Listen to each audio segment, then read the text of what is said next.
కూడా నివేదన అనేది కుడి చేతి వైపు నుంచే వెళ్ళాలి. అంతేగాని అక్కడ పెట్టి ఇక్కడ పెట్టి ఇలా చూపించి తింటే తినిపోతే బాబు అని చెప్పి పరమాత్మకి ధర్మం ఒప్పదండి. ధర్మం అంటే అంత కరెక్ట్గా చేయాలట, అంత కరెక్ట్గా చేయాలి. మన ఇంట్లో మహానివేదన పెడతామే, మహానివేదన పెట్టినప్పుడు వాటిని అందో కాస్త ఇదో కాస్త ఓ గరిటెడు అన్నం, 2 గరిటెలు కాస్త ఓ చెంచాతో పచ్చడి, ఆతి కాస్త 2 ముక్కలు తీసుకొచ్చి వంకాయ ముక్కలు అక్కడ పెట్టేసి భోజనం చేయాలి అని అమాంతంగా వీడు మాత్రం భోజనం చేయడం కోసం తొందరపడిపోయి భగవంతుడి కనుక అలా నివేదన చేస్తే అది ఉచ్చిష్టం అవుతుంది. ఇంచేత పూర్ణమైనటువంటి కుంభంలోంచి కనుక కాస్త తీస్తే మిగతాది ఉచ్చిష్టం. అది కనుక ఉచ్చిష్టం అయితే పరమాత్మకి పెట్టే అధికారం లేదు. అంటే కేవలం ఆ పాత్రలే పట్టుకొచ్చి పెట్టవలే. మహానివేదన చేసినప్పుడు ఇంట్లో ఎన్ని పాత్రలు వండారో అన్ని రకములుగా పాత్రలే పట్టుకొచ్చి పెట్టాలి తప్ప అందులోంచి మాత్రం తీయకూడదు. అందులోంచి కనుక తీసాడా అది ఉచ్చిష్టం అయిపోతుంది. అందుకనే బ్రాహ్మణుడు దేవతార్చన చేసి బ్రాహ్మణుడు కూర్చుంటే వాడికి వేరే అర్చసరేస్తారు. అర్చసరేసి ప్రత్యేకించి ఆ గిన్నె మాత్రమే ఆయనకి చెప్తారు. ఆ గిన్నె పెడితే అప్పుడు ఆయన మాత్రం అదే నివేదన పెట్టుకుంటాడు. ఇంచేత అందులో కనుక పెద్ద భాండంలోంచి కనుక ఏమైనా తీశారా 2 గంటలో 3 గంటలో అన్నం తీసామా అది ఉచ్చిష్టం అయిపోతుంది. అందుకనే మహానుభావుడు స్వాముల వారు వ్యభిచార పాకం ఉచ్చిష్టాన్నం ఎక్కడుంటే అక్కడ అన్నం తింటానన్నాడు. వాడు వ్యభిచార పాకం ఉచ్చిష్టాన్నం ఎక్కడుంటే అక్కడ భోజనం చేస్తానన్నాడు, బిచ్చ తీసుకుంటానన్నాడు ఆయన. ఊరెవడో దుఃఖమాలవాడు వీడెవడో స్వాములవారు ఇలా తయారయ్యేవిడ్రా అని ప్రతి దేశం అంతా చెప్పుకున్నారు వాడిని. వాడి పేరు అంతకనకన్నా ముందెళ్ళిపోయింది మహాప్రభు. ఎవడో ఉచ్చిష్టానం తింటాడు దిక్కుమాలాడు, ఎవడో వ్యభిచార భాగం తింటే దిక్కుమాలాడు, వాడు స్వామివారు ఏమిట్రా బాబు అనుకున్నారు. ప్రతి వాడు కూడా వదిలిపెట్టేశారు.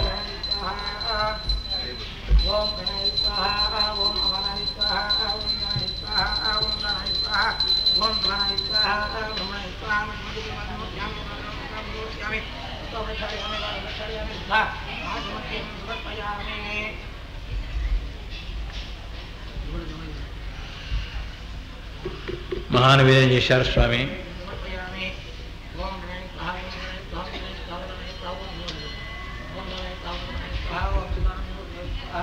ప్రతి విషయంలోనూ ధర్మం ఉందండి, ప్రతి విషయంలోనూ ధర్మం ఉంది. ఆయన సన్యాసం పుచ్చుకోవడానికి ముందు ఆయన తల్లి గారు మాత్రం గొప్ప జ్ఞానం కలది, మంచి పండితురాలు. అందువల్ల తిరిగి రాగానే తల్లికి మాతృవందనం చేసి పెట్టి చేయాలనుకున్నాడు. సన్యాసం పుచ్చుకున్న స్వాముల వారు కూడా తల్లికి వందనం చేయవలే, కొడుకు మాత్రం కొడుక్కే, తండ్రి మాత్రం కొడుక్కే చేయాలి వందనం. స్వాముల వారు కనుక అయితే కొడుక్కే వందనం చేయాలి, తండ్రి అయినా సరే లభించలేదు, తల్లికి మాత్రం ఈ కొడుకే చేయాలి. అందుకోసమని ఆ మహానుభావుడు నడిచిన వెళ్ళి కాశీ అంటే మరి నడిచి వద్దండి, నడిచి వెళ్ళి కష్టపడి కొంతకాలానికి బాబా తిరిగి వచ్చాడు. ఈ లోపల వాళ్ళ అమ్మగారు పోయింది. వచ్చేప్పటికల్లా వాళ్ళ అమ్మ లేదు, ఇక బెట్టు చేయలేదండి. ఆ తల్లికి వందనం చేసిన కానీ బెట్టు చేయనున్నాడు కనుక ఏమిటండి ఆ తల్లి కనపడలేదు కనుక, తల్లిగారు మరణించింది కనుక వందనం చేయలేదు కనుక బెట్టు చేయడం మానేశాడు. ఇక వర్ణించుకున్నాడు, ఏమిటి పరమార్థం తెలిసి అంత జ్ఞాని ఎవరుంటారా అని, మా తల్లితో సమానమైన జ్ఞానవంతురాలు ఎవరుంటారు అని. సరే ఎవరుంటారో తెలుస్తుంది కనుక అనే కారణం చేత ఈయన వందనాన్ని ఎవరైనా కనుక భిక్షాటన పిలిస్తే మీ ఇంట్లో ఉచ్చిష్ట పాకం ఉందా, వ్యభిచార పాకం ఉందా, ఉచ్చిష్టాన్నం ఉందా అనేవాడు. వ్యభిచార పాకం ఉచ్చిష్టాన్నం ఎక్కడ ఉంటే అక్కడ భిక్ష చేస్తానని అడిగిన. ఊరి బాబు మా ఇంట్లో ఉంటున్నారు, ప్రతి వాళ్ళు మా ఇంట్లో ఉంటున్నారు. వ్యభిచార పాకం మా ఇంట్లో లేదు పొమ్మంటున్నారు. ఉచ్చిష్టాన్నం అంటే ఎంగిలన్నం మా ఇంట్లో లేదు పొమ్మన్నారు. అలా గ్రామైకరాత్రంగా రోజుకు ఊరు వెళ్ళిపోతున్నాడు. ఒకనొక రోజున బాబం వచ్చి వాకిట్లో చెరువు కట్టిన ఓ చెట్టు కింద కూర్చున్నాడు. ఎవరో స్వామివారు శాస్త్రి గారు అమాంతంగా స్నానం చేసి చెరువులో పైకి లేవగానే కాషాయ దండమాత్రం అయితే పూజ్యోన సంశయ, కాషాయం దండం అన్నీ ఉన్నాయి కనుక యతీష్ఠుడు అనుకున్నాడు. వెంటనే ఒకసారి వందనం చేశాడయ్యా, అస్మింద్రేమో రే భిక్షాంగీకార కర్తవ్య అన్నాడు ఆయన. మరి ఆ రోజుల్లో సంస్కృతమే మాట్లాడేవాళ్ళండి, సంస్కృత భాషే మాట్లాడేవారు, దేవభాషది, దేవతలు మాట్లాడే భాష కనుక సంస్కృతంలోనే మాట్లాడేవారు. అస్మింద్రేమో రే భిక్షాంగీకార కర్తవ్య అన్నారు. ఆ మాటనగానే అలాగా అర్థమైంది నాకు. నీ ఇంట్లో మరి వ్యభిచారం, నీ ఇంట్లో కానీ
వెంటనే ఆ బ్రాహ్మణుడు అడిగాడు, ఈ స్వామివారు నీ ఇంటూ వ్యభిచార పాకం ఉచ్చిష్టానం ఉన్నాయా అన్నాడు. బాబు లేవునైనా నువ్వేనా? నీ పేరు మాత్రమే వింటున్నాను తప్ప ఎవరో వ్యభిచార పాకం తినే స్వామివారనే నువ్వేనా అనుకున్నాడు మనస్సులో. లేవండి అన్నాడు. ఇంటికి వెళ్ళిపోయినాడు. భార్య వడ్డిస్తోంది, ఆయన భోజనం చేస్తున్నాడు. భోజనం చేస్తూ ఈ మధ్య అనుకున్నామే ఎవడో వ్యభిచార పాకం తినే స్వామివారనే, వాడు ఈ ఊరు వచ్చాడే ఇవాళ అన్నాడు. ఈ ఊరు వచ్చాడా? మహానుభావుడు ఆయన ఉంది. ఇవిడ వాడే మహానుభావుడు ఎడుచుకోవాలాడు. వ్యభిచార పాకం తింటాడు వాడు. ఉచ్చిష్టాన్నం ఇంగ్లాండ్లో తింటాడు. చిచి వాడు మా అన్నారు. ఏదోనండి ఆయన ఉద్దేశం ఆయనది, ఆయన ఎవరి ఉద్దేశం వారిది అనుకోండి. కానీ ఆ మహానుభావుడు మన ఊరు వచ్చాడా ఇవాళ అన్నారు. అయ్యో మన ఊరు వాడు ఇక్కడికి నేనే చూశాను వాడిని, లేకపోతే నాకేం తెలుసు ఆయన ఇలా ఉంటాడని నేను ఇంతవరకు పేరు చూసి విన్నాను తప్ప చూడడం అనేది కేవలం ఇవాళ నేనే చూశానే, మన ఇంటికి రమ్మన్నాను అంటే ఇవి ఉన్నాయా అన్నాడు. లేవన్నా అన్నారు. అయ్యో మీరు భోజనం చేసిన తర్వాత పాత్రలన్నీ తిరిగి శుద్ధి చేసి మళ్ళీ వంట చేస్తాను, సాయంకాలం లోపల మరి ఎప్పుడైనా సరే భిక్షావందనం చేయవలసిందే, స్వామివారు వచ్చి భిక్ష చేయన్నారు. శని దుంపదగా ఇంతవరకు ఏదో సంసారం చేస్తున్నామంటే గౌరవంగా అనుకున్నా నేను. నీ దగ్గర కూడా ఉందన్నమాట వ్యభిచార పాకం. ఓహో అడుగుతాడు, వ్యభిచార పాకం ఎలా ఉందంటాడు వాడు. ఉరిపెడతాడు. వ్యభిచార పాకం ఎలా ఉంది, ఉచ్చిష్టాన్నం ఏంటో ఎలా ఉందంటాడు. అది ఎలా ఉందో మనం చెబితే తప్ప వాడు భిక్ష చేయడు. దుఃఖమాల స్వామి ఎందుకు దుఃఖమాల వాళ్ళ బానివే ఇంతవరకు ఏదో చేసావు కానీ నోరు ముసుగుకో వీధిలో అల్లరైపోతా ఉన్నారు. ఏమీ అల్లరి కాము మహాప్రభు, ఏమైనా సరే మీరు ఏ దండన వేసినా సరే నేను చెబుతాగా స్వామివారు ఆనండి అన్నారు. ఏమైనా సరే వంట చేస్తానన్నారు, చంపేస్తానన్నాడు. కత్తి తీశాడు, చూరులో పెట్టాడు, బెదిరించాడు. ఎన్ని రకములైనా సరే ఆయన్ని తీసుకురాకపోతే నేను చస్తానంటుంది ఆవిడ. తీసుకొస్తే వాడిని చంపేసి నిన్ను చంపేసి నేను చచ్చిపోయి మొత్తం మన కుటుంబం అంతా నాశనం అయిపోతుంటాడు. పాపం ఈ శాస్త్రి గారికి అంత పట్టుదల. చుట్టుపక్కల వాళ్ళంతా గదుల్లోంచి కిటికీలోంచి చూస్తున్నారు. శాస్త్రి గారు ఇవాళ వ్యభిచార భాగం బయటెడుతుంది. స్వామివారిని పిలిచాడుగా, స్వామివారు అది ఉంటేనే తింటానంటున్నాడు. భయ్యా అదేదో అడగాలి, అడిగితే చెప్తాడన్నాడు. సరే మొత్తం మీద కత్తి చూపించాడు. ఏం చూపించినా సరే ఆవిడ మానలేదు. అందుకనే స్త్రీ భట్టు, బాలభట్టు, ఋషిభట్టు అని. ఋషిభట్టు ఎవరిది? విశ్వామిత్రుడిది. పట్టులోంచే పుట్టింది. పట్టుదల ఇందులోంచి పుట్టింది, దానిలోంచి పుట్టింది. బాలభట్టు ప్రహ్లాదుడిది. స్త్రీ భట్టు ద్రౌపదిది. ఆవిడ కనుక కేవలం మీరు కనుక ఆయుధములు ఇప్పిస్తే కౌరవుల్ని సంహరించి నేనే చుట్టుముడేసుకుంటానంది. అంతవరకు వెళ్ళిందండి ఆవిడ ప్రతాపం.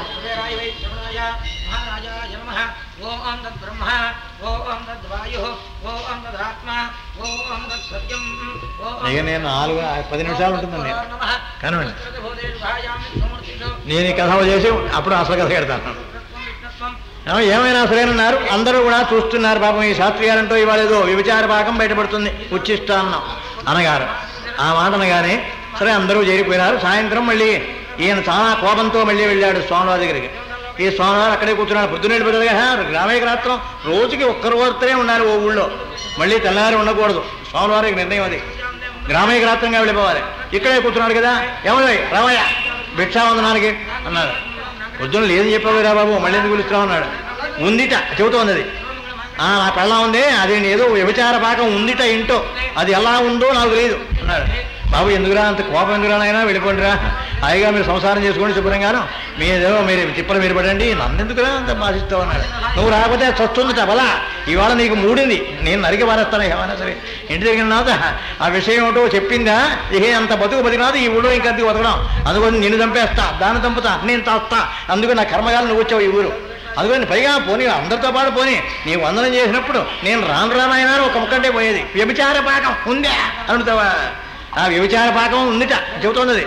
వ్యభిచార పాకం ఉంది, ఏమన్నా సరే స్వామివారు ఈ ఊళ్ళో బెట్టు చేయకుండా పెడతారా, ఆయన వెళ్ళడానికి వీలు లేదు అంటుంది ఆవిడ. ఆయన చేత ఇది బయటపడుతుందిట, నేను చంపేస్తానన్నాడు. సరే ఎంజేమైనా ఎదురా బాబు నేను రాన్నాడు. పదా వెళ్ళకపోతే ఇవాళ నీ సంగతి ఏదో మూడిపోయింది ఇవాళ ఇవాళ అన్నాడు. మొత్తం మీద అలా తీసుకువెళ్ళాడు.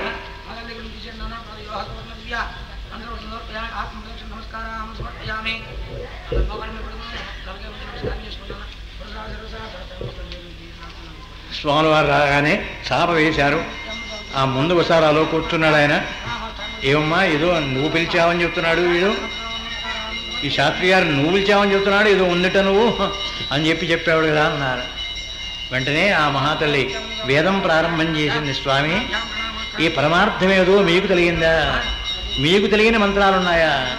తురియో మానవ అని కేవలం మానవుడు, మూడోవాడు అనంతర బంధును, నాలుగోవాడు స్త్రీకి. ఆడపిల్ల పుట్టగానే ఆడపిల్ల అంటే ఆడ అతట అచ్చోట అందు ఆడ ఎక్కడదో, అంతేగాని ఈ ఇంటోది కాదు ఆ పిల్ల. ఆడపిల్లని 3 సంవత్సరములు ముందుగా సోముడు వాడి అధీనంలో పెట్టుకుంటాడు. వాడిని సంతృప్తిపరచడం కోసమే నాగలి కాడు పెట్టి ఆ కాడిలోంచి సూత్రం బయటపెట్టి మామిడి మండ పెట్టి నీళ్లు పోసి ఇదంతా వాడి తృప్తిపరుస్తారు, వాడిని సంతోష పెడతారు. నాయన నువ్వు పిల్లని అనుభవించేట్టుగా నాకు తయారు చేయించావురా అని కృతజ్ఞతను వాడికి చెప్పుకోవడమే ఈ సోముడిది. అనంతరం గంధర్వుడు ఈ పెద్ద తాడు ఒకటి పట్టుకొచ్చి ఆ తాడు నడువు కట్టించి బిగించి ఏం చేస్తాడే, తుండు కూడా చుట్టి దానికి అక్కడ పెట్టి పుల్లకి దానికి గంధర్వ పూజ చేస్తారే. ఆ గంధర్వుడేనా తర్వాత గంధర్వుడు దేవుల్లో ఉంటుంది 2 ఏళ్ళు. ఆ గంధర్వుడు ఏం చేస్తాడో తెలుసా, స్త్రీకి శరీరం అంతా కూడా లోపల బయటికి కనిపించగలనా లోపల మహత్తరమైన శక్తిని ఇస్తాడు ఆ స్త్రీకి. ఆ ఇచ్చేది వాడు. ఈ సోముడు కేవలం రూపాన్ని మాత్రమే కల్పిస్తాడు. అనంతరమందున అగ్నిహోత్రుడు కేవలం స్త్రీని చూడగానే ఆ అమ్మాయిని పెళ్లి చేసుకుంటే బాగుంటుందిరా అనే కోరిక పురుషుడికి కలగాలి. ఆ కలిగేట్టు చేసేవాడు మహానుభావుడు అగ్నిహోత్రుడు. పవిత్రతగా ఉండేవాడు, పవిత్రతగా చేసేవాడు. గంగా భాగీరథి సమానాలైన ఏమండి దానికి అర్థం ఏమిటన్నాడు ఆయన. అంటే గంగాన భాగీరథిన ఒకటేగా, మరి భర్త లేని స్త్రీకి గంగా భాగీరథి సమానాలైన అని మనం రాసేవాళ్ళు. అలా రాశారని ఒక చోట నేను చెబితే ఆయన చెప్పాడు, మాస్టర్ గారు ఆయన, ఆ మాస్టర్ గారు చెప్పాడు, ఎక్కడో లేని ఊరు ఎక్కడ ఉంది, ఆయన చెప్పాడు తండ్రి గారికి చాలా ఉత్తరాలు రాస్తున్నాం, రకరకాలుగా డబ్బు పంపించామని, అంచేత కొత్త పేరు ఏదన్నా పెడితే బాగుంటుంది అనుకుని కీర్తిశేషులైన నాన్నగారికి ఏం రాశాడు. అది కొత్త పేరు అనుకున్నాడు, ఏదో కొత్త బిరుదు నాన్నగారికి ఏదో కొత్త బిరుదు తెలియించాలని. అలాగే గంగా భాగీరథి సమానురాలైన అనే బిరుదుంది. అది ఎందుకో తెలుసా స్వామి, గంగా అంటే తాను పవిత్రంగా ఉండేది గంగ, భాగీరథి మాత్రం అందరినీ పవిత్రం చేసుకుంటూ వెళ్ళేది. ఆ స్త్రీ యొక్క ప్రవర్తన కానీ స్త్రీ కానీ పవిత్రతగా ఉంది, పవిత్రతగా ఉన్నారని అందరికీ తెలియజేస్తుంది. అందుకనే వేషం మార్చడం అనే అలవాటు అప్పటి నుంచి అందుకోసం పుట్టింది. వదిలేశాను ఇక అక్కర్లేదు చెప్పక్కర్లేదుగా, ఇక అర్థమైపోతుంది. ఆ కారణం చేతనే వేషం మార్చేసేవారు. అంటే ఎవరికి కూడా ఏ రకమైన కోరిక ఆవిడని చూసినప్పుడు కలగకూడదు, కలగకుండా ఉండడం కోసమని కోరికలు చచ్చిపోవాలి. అందుకోసమని ఆవిడికి చచ్చిపోయినాయి అనుకోండి, కానీ చూసేవారికి కూడా చచ్చిపోవాలి కదా. అందుకోసం వేషం మార్చేయడం అనేటువంటి తేడా భావన అప్పటి నుంచి పుట్టింది. ఆ కారణం చేత తురీయో మానవ అగ్నిహోత్రుడు కూడా అయిపోయినాడు కనుక అందుకనే అగ్నిసాక్షిగా పెళ్లి చేసుకున్నాను అంటుంటాడు. అగ్నిసాక్షిగా పురోహితుడు సాక్ష్యం లేడా, కట్నం పుచ్చుకున్నవాడు సాక్ష్యం లేడా, ఇంకెవరూ లేరు సాక్ష్యం. అగ్నిహోత్రుడా నోరు వాయలేనివాడు కాదు, వాడి దగ్గర నుంచే పుచ్చుకుంటున్నాడు వీడు. 4వ వాడిగా వీడు పరిగ్రహిస్తున్నాడు. అంటే మొదటి ఆవిడ సోముడి అధీనంలో 3 ఏళ్ళు ఉంటుంది, గంధర్వుల అధీనంలో 2 ఏళ్ళు, అగ్నిహోత్ర అధీనంలో 3 ఏళ్ళు 8 ఏళ్ళు. అష్టవర్షాభవేత్ కన్యా, అందుకోసం పుట్టింది ఆ మంత్రం. ఆ కారణం చేత మహాప్రభో ఇంతమంది అధీనంలోంచి నేను కూడా వివాహం చేసుకున్నాను కనుక స్వామి స్త్రీ పాకాన్ని వ్యభిచార పాకం అని చెప్పవచ్చా లేదా మీరు చెప్పండి. అందులో కనుక నేను ఏదైనా తప్పు కనుక ఉంటే మీరు చేసేయండి శిక్ష, నా భర్త గారు వేసినా సరే మీరు వేసినా సరే శిక్ష, ఏ శిక్ష అయినా సరే అనుభవిస్తానన్నాడు. సంతోషం తల్లి, ఇంతమంది ఇంతకాలం కూడా ఆ మంత్రం ఇప్పటికీ కూడా వివాహంలో భరిస్తూనే ఉంటారండి.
చేత వ్యభిచార భాగం నా ఇంట్లో ఉంది మహాప్రభో. నేను కూడా స్త్రీనే కనుక ఆ ధర్మశాస్త్రరీత్యా మరి చతుర్థో మానవ, వీడు 4వ వాడు. అందుకోసమే అగ్నిసాక్షిగా పెళ్లి చేసుకుంటాడు. అగ్నిహోత్రుడి దగ్గర నుంచే పుచ్చుకున్నాడు వీడు. అంతమును అందుకనే ఆవిడికి మాత్రమే పొయ్యి మండుతుందిరా వీళ్ళకి మండుతురా అంటారు. ఎందుకంటే ఆవిడ వాడి అధీనంలో ఉన్నారు కనుక ఆవిడ పేరు చెబితే పొయ్యి మండుతుంది. వీడికి మాత్రం ముక్కంతా మట్టి అవుతుంది కానీ మొహం అంతా దుమ్ముతుంది కానీ పొయ్యి మాత్రం మండదు దుఃఖమాలి. ఇప్పుడు పొయ్యితో పని లేదుగా, గ్యాస్ ఏకంగా మండిపోతుంది. ప్రభు ఆ కారణం చేత ధర్మశాస్త్రం ఆ కారణం చేత పుట్టిందట. ఆ కారణం చేత నాన్న ఆ పాకం కూడా వ్యభిచార పాకమే కదా స్వామి, దాన్ని కూడా వ్యభిచార పాకం అంటారు కదా. ఒక అధీనంలోంచి ఇంకో అధీనంలోకి వస్తే మాంచయో వ్యభిచారేణ భక్తి యోగేన సేవతే. భగవద్గీతలో కూడా మహానుభావుడు వ్యభిచరించని భక్తితో ఎవడు సేవిస్తాడో కొన్నాళ్ళు రామారామ, అదే పద కృష్ణ, అదే సాయిబాబా, అదే ఇంకోడు, ఇలా రకరకాలుగా ఆయన ఏదో ఇవ్వలేదు ఈయన ఏదో ఇవ్వలేదు, తొందరగా ఎవడిచ్చేస్తాడో మోక్షం. అందుకు నాతే స్వామి చెప్పండి ఏదో రకరకాలుగా ఇలా మారుతుంటారే.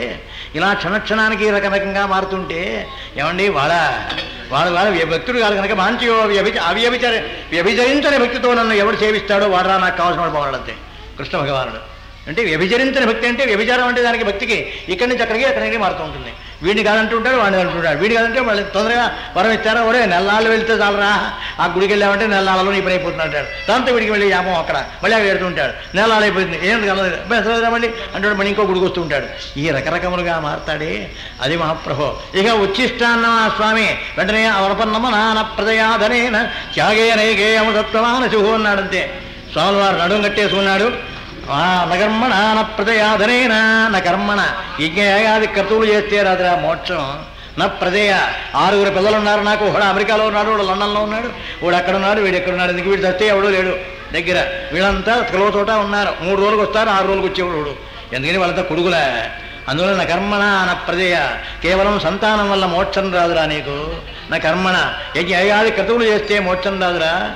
ధనేనా నాకన్నా డబ్బు గలవాళ్ళు లేడు అనుకుంటావే, అది మాత్రం దానివల్ల కూడా నీకేం మోక్షం రాదురా. త్యాగే నైకే అమృతత్వమానసు.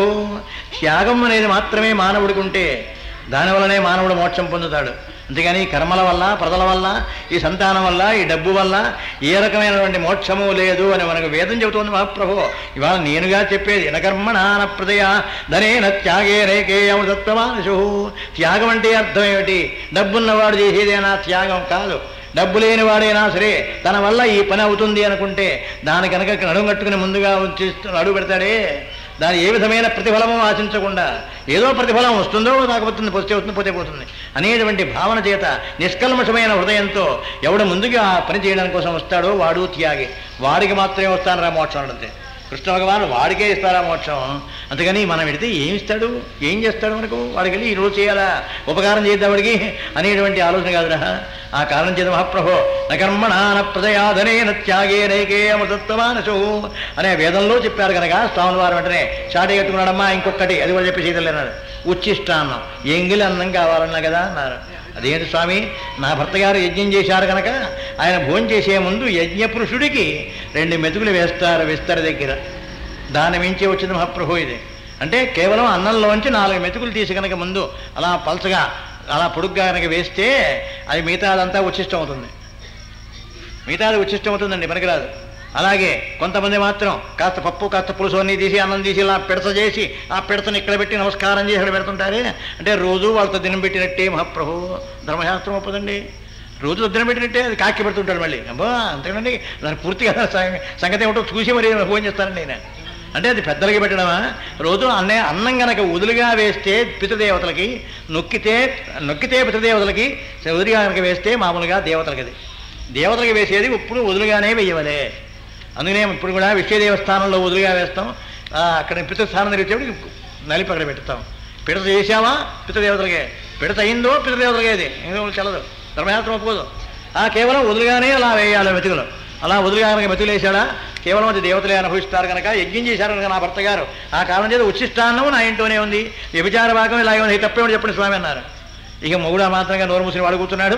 స్వామివారు వందనం చేసేశారమ్మా, నీ ఇంట్లో భిక్షావనం చేస్తాను, ఈ రోజుతో నేను ఆ మాత్యం వదిలేస్తున్నాను. ఎందుకంటే మా అమ్మ అటువంటి అమ్మ, మా అమ్మవే నువ్వే తల్లి, ఇక నువ్వే మా అమ్మతో సమానం, అంత మహాజ్ఞానం నువ్వు అన్నాడు. ఆ కారణం చేత స్వామివారు కూడా అత్రి మహర్షి గారు కేవలం అనసూయమ్మ గారి పేరు చెప్పాడు, అందుకోసం వచ్చాను, ఇట్లా తిరిగి వచ్చానని. అయ్యా సమాప్తం అయింది కదండి స్వామి, 5 నిమిషాల్లో పూర్తి చేస్తాను నేను. ఆ అనసూయమ్మ గారు అనసూయమ్మ ఆశ్రమం అంటే చెప్తారయ్యా నీకు రామచంద్ర అన్నారు. అనసూయమ్మ ఆశ్రమం అంటే కేవలం భర్త గారిని సేవించి మాత్రమే ఆవిడ అంత మహాపతి వ్రత అయింది కనుక ఆ అనసూయమ్మకి మాత్రమే అంత పేరు వచ్చిందిరా అన్నాడు. అంటే నీ భార్యని కూడా తీసుకొచ్చావు సుమా అరణ్యానికి, ఈ అరణ్యంలో ఎంత జాగ్రత్తగా చూస్తావు నాయన, చాలా జాగ్రత్తరా రామచంద్ర అని రామచంద్రమూర్తికి ఇండైరెక్ట్గా జ్ఞాపకం చేశాడు. డైరెక్ట్గా రామచంద్రమూర్తి అనడానికి వీలేదు కదా, ప్రభు అయినా పరమాత్మ, అంతేకాదు భగవద్ సంభూతుడు కనుక భగవంతుని యొక్క అంశ కూడా ఉంది కనుక అందువల్ల ఎదురుకుండా అనడానికి వీల్లేదు. ఆ కారణం చేత అలా కొంచెం మాత్రమే అన్నాడు.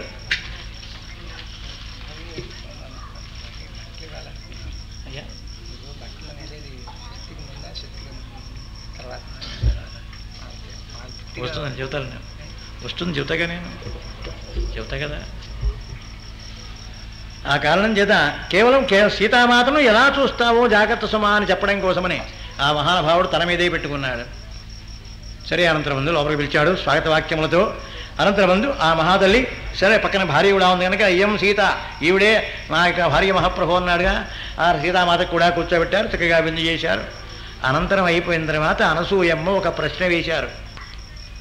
ఏమమ్మా, చాలా సంతోషం, భర్త గారితో కేవలం సమస్తమైన ఐశ్వర్యములు వదిలేసుకుని బంధువులను గానంద వదిలేసి కేవలం భర్త గారితో మాత్రం అరణ్యమైనా సరే నాకు అదే కావాలనే కోరికతో వచ్చావే, ఆహా చాలా త్యాగమూర్తివమ్మా. అలాగే లక్ష్మణస్వామి వారు అసలు ఏ సంబంధము లేకపోయినా తన్నేం అడగలేదు కదా. మహారాజు గారు కానీ కైకమ్మ కానీ తననే అడగకపోయినప్పటికీ కూడా మహామహానుభావుడు త్యాగమూర్తి కనుక ఆయన కూడా బయలుదేరి వచ్చాడే. అది మహానుభావులు, అటువంటి వాళ్ళంతా వచ్చారమ్మా, చాలా సంతోషం. కానీ నీ పెళ్ళి ఎలా అయిందో నాకు ఆవేళ విన్నాను కానీ, ఎవరో చెబితే విన్నాను కానీ నువ్వు చెబితే వినాలన్న కోరికగా ఉందమ్మా అన్నాడు. ఎందుకు ఏమండి, ఆవిడ వివాహం ఎలా జరిగితే ఈవిడికి ఎందుకండి? కాదు, ఆ వివాహం గనక ఎలా జరిగిందో తెలిస్తే ఈవిడ పతివ్రతత్వం తెలిసిపోతుంది, పాతివర్త్యం తెలిసిపోతుంది. అంతేగాని నేనే ప్రేమించుకున్నాను స్వయంవరం అయిపోయిందండి ఇది, మా స్వయంవరం కనుక నేను వాడిని వరించాను అమాంతంగా దండ వేశాను అని చెబితే కాదు స్వయంవరం. ఆ కారణం ఇది కేవలం వీరికి శుల్క స్వయంవరం. పైగా ఇది వీరి శుల్క స్వయంవరం జనక మహారాజు గారు పెట్టింది. ఆ వీరికి శుల్కం అవడం చేత స్వయంవరం నీవు ఎలా చేసుకున్నావమ్మా రామచంద్రమూర్తిని వివాహం అన్నారు. ఆ మాటనగానే స్వామి అమ్మ అన్న బాబు నమస్కారం చేసి సీతామాత చెప్పడం ప్రారంభం చేశారు. ఎలాగో తెలుసా తల్లి, నేను మాత్రం హలేముఖక్షతే నాగలు తిడుతుంటే యజ్ఞం చేసే భూమిని శోధిస్తుంటే ఆ భూమిలోంచి నేను పుట్టాను తల్లి. ఆ రోజులగాయతూ మా నాన్నగారు జనక మహారాజు గారు నాకు కుమార్తెగానే నన్ను భావిస్తూ చాలా గౌరవంగా నన్ను పెంచారు. అంటే కేవలం ఇసుక దున్నిన చోటు వేరు, రాగిడి మట్టి ఉన్నటువంటి చోటు దున్నితే వేరు. ఎందుకని, రాగిడి మట్టి కనుక ఉన్న చోట కనుక దున్నితే ఆ నాగలి చివర కర్ర ఉంటుందే దానికి చుట్టుకుంటుంది ఆ మట్టి. ఇసుక దున్నితే మాత్రం ఇసుకలోంచి రేణువులు ఎప్పటికప్పుడే జారిపోతాయి తప్ప దీని మాత్రం నాగల దుంపని పాత్ర పట్టుకోవు. అలాగే దుంపకి వేస్తారు ఇంకోటి ఏదో ఆ కర్రు అంటారు, మా భాషలో అన్నది ఈ భాష ఇప్పుడు రాదులేండి. ఆ కారణం చేత కేవలం దానికి మాత్రం ఏ సంబంధము లేకుండా ప్రతి ఇసుక ఎక్కడక్కడే అటు తీసేపోతుంది అంతే. ఆ గడ్డే పైన మొలిచినటువంటి గడ్డినే లేపుకొస్తుంది తప్పది ఏమీ చేయదు. ఆ కారణం చేత సీతామాత ఎక్కడ పుట్టింది? ఇసుక దున్నుతుంటే పుట్టింది, అది ధర్మశాస్త్రం. ఆ కారణం చేత సీత అంటే నాగలి చాలు. ఆ నాగలి చాలులో దొరికిన కారణం చేత నన్ను సీత అని పిలిచేవారమ్మా.